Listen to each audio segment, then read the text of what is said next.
पहिला विषय मी वाहतुकीचाच मांडणार आहे, कारण वाहतूक भरपूर झालेली आहे. पर्यटक इतके वाढलेले आहेत. महालक्ष्मी मंदिर आपले म्हणजे अंबाबाईला पर्यटक येतात, मात्र त्यांना व्यवस्थित होत नाही आहे. आणि पर्यटक जे घाणीचं साम्राज्य म्हणा, कचरा व्यवस्थित उठत नाही आहे, तर बऱ्याच ठिकाणी कचरा तसाच पडलेला दिसत आहे.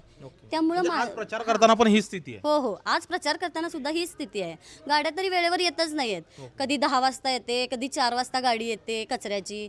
त्यामुळे महिला कशा ज्या रेग्युलर ज्या सर्व्हिस करतात ना, त्या महिलांना हे होत नाही ना, ऍडजस्ट होत नाही ना. त्यांचा कचरा तसाच घरात राहतोय. म्हणजे महिला बाहेर पडल्या की एकदा वेळेत बाहेर पडल्या की परत ते दुसऱ्या दिवशीच, मग दिवसभर कचरा घरातच. हो, दिवसभर कचरा घरात. हे आम्हाला जाणवत आहे.